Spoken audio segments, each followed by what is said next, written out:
Hello everybody, and great day to you today. Boy, do we have some information put out today. We'll be going over a little bit about what the media, how it presents some information, show you a little bit of that with some pictures maybe.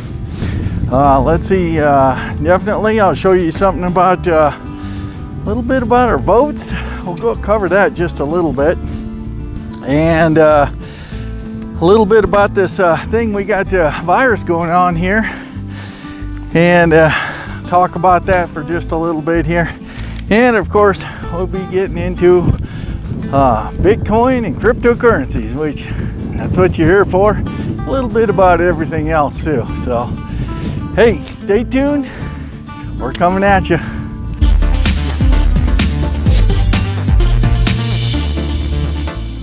We're gonna cover a little bit about the media, a little bit about what's going on with this virus that's going on right now, and definitely a little bit about the politics side of it, and of course our Bitcoin side, cryptocurrency, investing, things like that.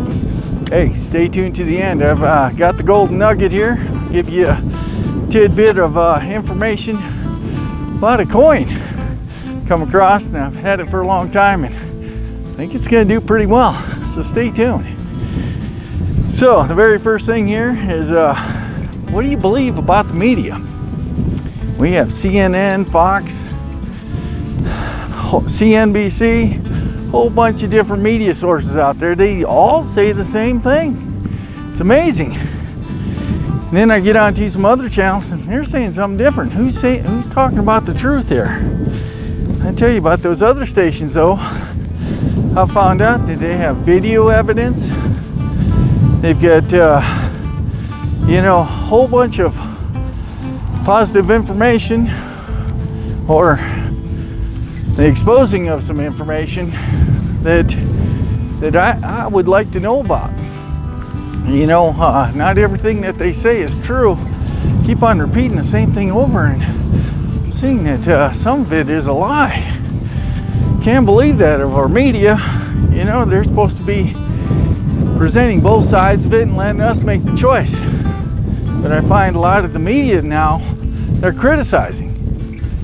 To be able to criticize, don't you need to take a side? And also the media provides facts. But if you're criticizing, do you necessarily even have any facts? You don't report on them. You just say, hey, that other side is doing something wrong and they're doing this. And you repeat it over and over and over again, multiple times. You know what the public does? They believe it after a while. That's not good stuff there. That's not good media reporting either. So where are they getting this information from? So they grow up from little kids watching TV, watching other news reporters. Okay, hey, I want to be one of those one day. They go to college. Maybe they take some media and broadcasting, whatever type of degree that they want, and they go into that field. Now they're controlled by the billionaires out there that run these stations, that own a majority of these stations are owned by just a couple different people. And I'll not mention their names or I'll get thrown off of YouTube. Don't want that to happen. Then I can't present any information to you. But you can do your own research. Just take a look at it. Whatever side you think you're on. There's some channels out there that you can get on your computer and get to if you have internet access, which just about everybody does. Go listen to Newsmax, see what they have to say. And also OAN, there's another one out there that presents some information. Of course, they're going to be biased in a little bit of it there too. But look at all the sides. Don't just watch CNN, CNBC.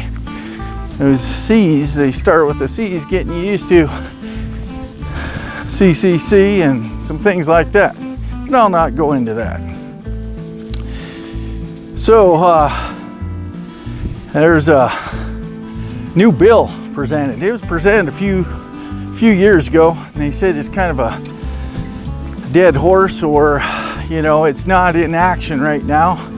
It's being brought up and being talked about right now. New York City specifically, and the governor, and what the capabilities of the governor is. And you live in New York City? If you do, this dramatically affects you. Do you know about it? So, and if you're in another state, New York City does it, do you think your state's gonna do it? Okay, well, that bill is public health risk. So, at the opinion of the governor, he can have anyone considered a health risk for whatever reason he wants to. And some of the reasons listed was because they have been tested positive for something that may be a health risk. They may seem to be positive for a health risk, or they just may be declared a health risk by the governor for whatever reason. So, do you want your governor to have this authority over an individual? Okay, could be a case for this here type of situation, but they're taking your liberties away from you if they do start doing stuff like this. Well, they're doing a bunch of stuff like this right now, but taking your liberties away based upon them providing a security for you, because you know what? They're doing it for the best interest of the public. It's not a good thing, okay? Giving up your liberties that you have been given in the Constitution. By the way, I went over the Constitution the other day, pulled it up and read through it again, and read the articles that go along with that. Take a look at them. It's quite revealing onto what exactly it says and what your rights are here in the United States. But you need to stand up for your rights, not let anyone provide security for you. But you have to give up something. The Constitution gives you the right, those rights, and they should not be impeded upon. It says that in the Constitution. So, just because of the common culture, whatever it may see or deem as common, you got to read those. Read up on a little bit of that. So, I just seen this Dominion, and so these voting machines, I've seen someone in Georgia stand up on TV, and he just presented a case that, no way are they hooked to the internet.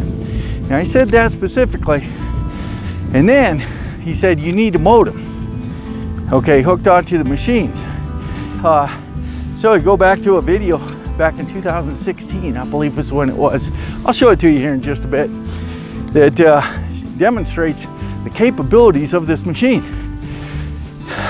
Yeah, it connects to all three major networks: Verizon, AT&T, Sprint.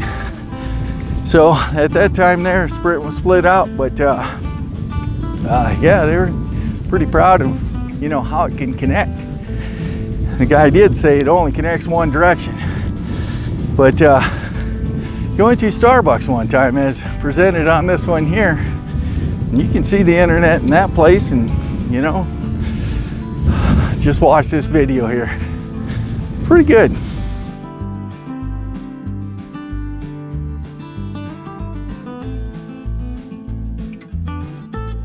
Oh yes, the other really fantastical thing we saw the other day was a potential hacking of Dominion equipment during a Senate hearing last week. That did not happen either. Let's go over a couple of reasons why. First of all, ballot marking devices and scanners, neither one have modems. It's very hard to hack things without modems. There's nothing to talk to. So let's get that clear. The poll pads, which is a no-ink device, does have the ability to connect to Wi-Fi, which we use it for loading purposes and in case there's an issue on election day, but they are not hooked up live all the time. And if they saw anything, they could see traffic back and forth, but it would basically be like watching a river go by, you couldn't get in. It's essentially if they did this, which we have no proof of. We have claim after claim after claim with zero proof. Zero. Please understand, you're asking a guy that could go to prison if he admits this. That's the first failed premise. You're asking the very guy who could go to jail, did this really happen? So let me step back and let me play it to you a few different ways. He says there's no modems on these machines and you can't hack if there's a modem. Did I just not a few minutes ago tell you how to hack it without a modem with just a piece of paper?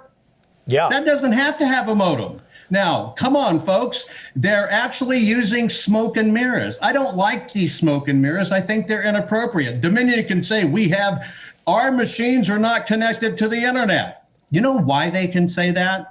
Because they're not their machines. They provide the software, the operating system, etc. They make you go buy the machine from somebody else. I'm calling it out. First off, they say these poll pads have no connectivity or they connect just to look up names. Have you ever noticed when you go to a Starbucks and you sign up for Wi-Fi or a hotel, you get free Wi-Fi? Have you ever read the EULA, which is the user license agreement you sign? They clearly state this is open for hacking. We cannot control it, but because you can see the connection, you might get things stolen from you, and you have to sign your life away to say, I agree to that. Now, that's just a reversal of this. It means the building, which has an open system in it, and you're connecting to their Wi-Fi, can open it to your data, which is on your phone. We're only talking in reverse. It's not that hard to understand. Once you get inside a building's Wi-Fi, you just keep on hunting for other things that are open. I can show you in international foreign espionage, I can show you where bad actors have taken out an entire power plant, flattened it, blew it up with everybody sitting there just because they could go in through the connected thermostat. Right. There are many ways to hack this system that have nothing to do with Wi-Fi, but if you can see it, you can hack it. It's good stuff here. I want to play this clip from Eric Coomer, who's the Director of Product and Security for Dominion Voting. This is great. Watch. What is the vehicle for the transmission from the ICP? Is it cellular modem versus VPN? Well, it is a cellular modem that can be configured in a VPN, right? And we currently in Chicago, Cook County, we work with Verizon to secure that network. So we would have the same capabilities here. What wireless chipset / modem does the hardware have? We support a variety. So it's really up to the jurisdictions what technology they want to use, what's compatible with their networks. Currently in some jurisdictions we're using basically a modem that is a 3G modem, GSM, but we can support multiple varieties of modems that can be. Including latest 4G standards as well. So that answers the next question. Is it 3G or 4G? Verizon, AT&T, or Sprint? I'm assuming all? Yeah, all networks. Right. Just as a point of fact, yeah. I mean, we actually transmit from the ICP in Mongolia as well, so we're not limited in networks. And in Puerto Rico, there's 3 vendors because the island is not covered by any of the vendors completely. So we use 3 different cellular vendors for some ICPs with this vendor, Claro, AT&T, and T-Mobile, I think, in the different parts of the island. So.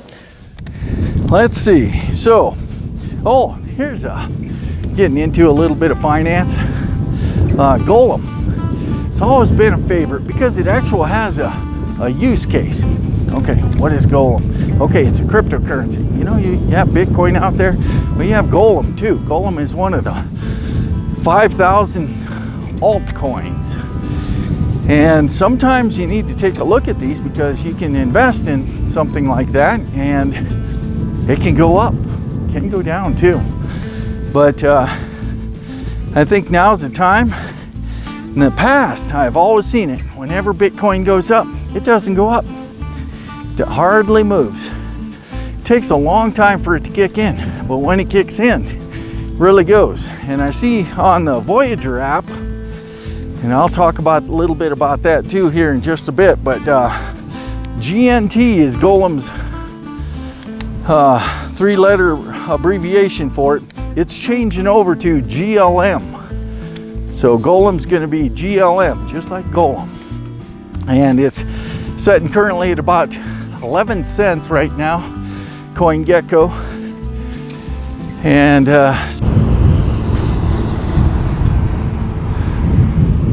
so in some of the future episodes, I'll be going into some of the different platforms that you can use as a wallet, savings, interest. And I think I'll probably do that one coming up here shortly. We got some politics coming up at the end of today and definitely into tomorrow. So I'll have some more information on that. So thank you very much for joining me. Lockjaw, and I'm out.